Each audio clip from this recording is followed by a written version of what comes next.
Hi, my name is Nathan Hall, and I work as an Associate Dean in Graduate and Postdoctoral Studies at McGill. And as an Associate Dean, my job is basically to develop policies and workshops for graduate students across campus, and also to help students when they face unexpected challenges or when faculty require support in helping out students in trouble. And as part of these workshops, we often get a lot of questions, and here's one about co-supervision I wanted to address. Hi.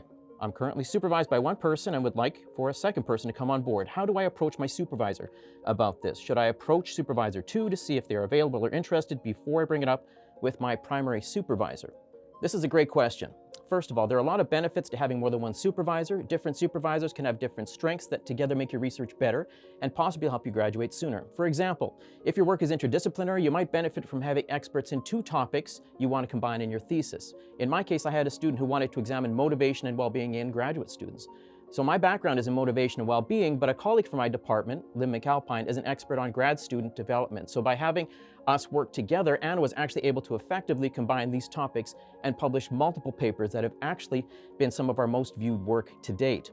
Or maybe your primary supervisor shares some of your research interests and is in your preferred program, and your secondary supervisor is in another program or department or university entirely, but they are an expert on your preferred topic. In this case, one supervisor might help keep you on track by making sure you satisfy the specific program requirements, and the other might contribute mainly to reviewing your work to ensure it's on point in terms of content and expertise.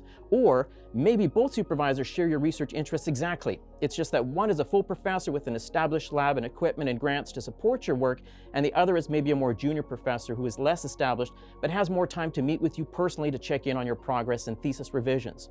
But despite these benefits, it can be awkward to bring up the topic of co-supervision. For example, I know that some students worry their supervisor will get offended by implying they're not expert enough, or that their supervisor will think they really just want to change supervisors, and this might be some sort of exit strategy.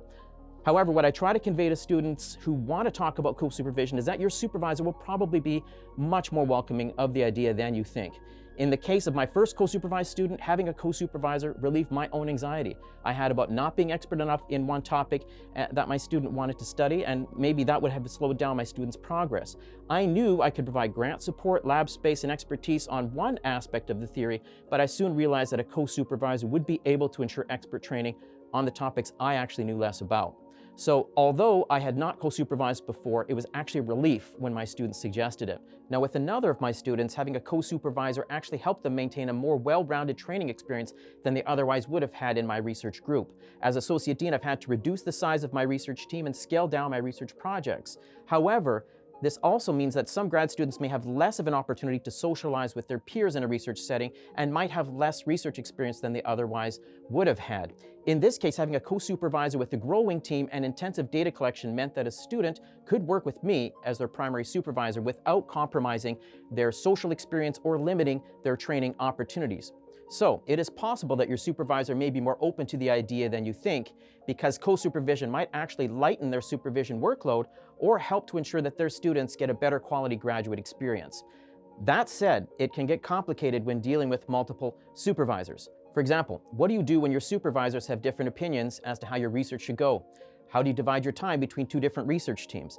Do you tell your supervisor everything discussed in your meetings with the other supervisor, or do you keep things separate? Because things can get complicated, it is important to not only discuss the potential benefits, but also the potential drawbacks of having a second supervisor.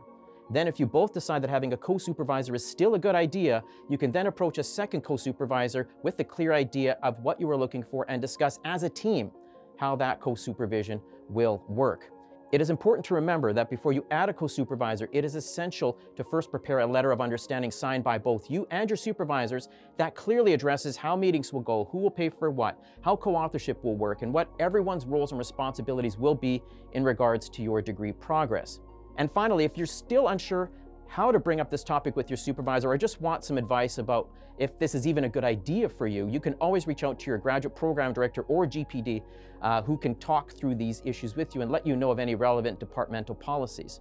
Overall, co-supervision can help contribute to a great graduate experience, but it is important to plan ahead and figure out what would be the best approach for everyone involved.